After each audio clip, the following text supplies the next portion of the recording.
Ici Radio numéro 1, La Voix des îles.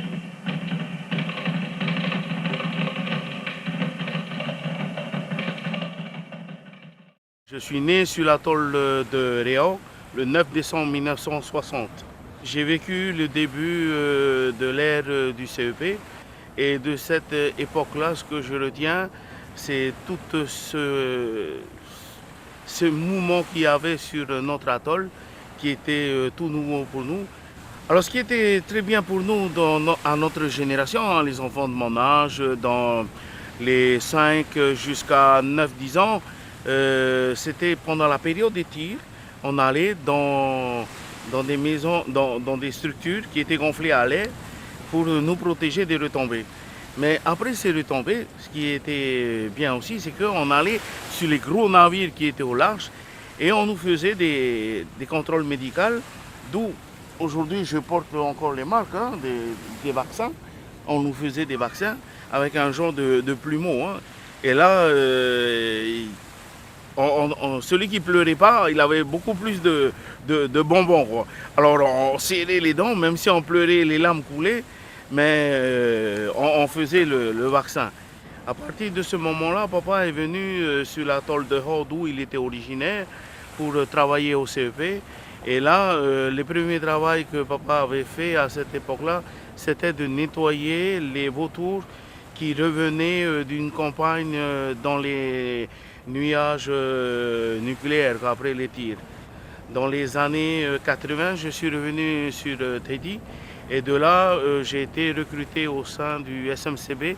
Alors j'étais embauché comme spécialité plongeur, mais on faisait un peu de tout. On récoltait aussi bien des échantillons terrestres, on faisait même les mesures de l'eau, la pêche au plancton, parce que les planktons, c'était les premières espèces animales qui étaient exposées aux effets de la radioactivité après les tirs. Aujourd'hui, il est important de préciser que notre rôle, c'était de contrôler tout ce qui était négatif. Ça veut dire les fuites, les retombées, et sur les tulipes. Alors les tulipes, c'est un couvercle qui était posé sur les têtes de puits, où il y avait des câbles qui rentraient à l'intérieur, qui venaient sur des appareils de mesure pour prendre les mesures de l'explosion du cœur de l'atome, quoi, à la fusion. Et ces câbles, il y avait des fuites. Il y avait des fuites qui étaient pour les scientifiques minimes. Mais il y avait quand même des doses qui excellaient vraiment des mesures. Parce que quand on sortait de l'eau, on était nettoyé 2-3 fois. Mais je suis tombé un petit peu sur les fesses et c'est là où ma mémoire a été réveillée. C'est lors de la première réunion qui a été mise en place par Moruro et Tato à Paofoy, là au foyer des jeunes filles, là où se trouve le bureau de Moruro et Tato.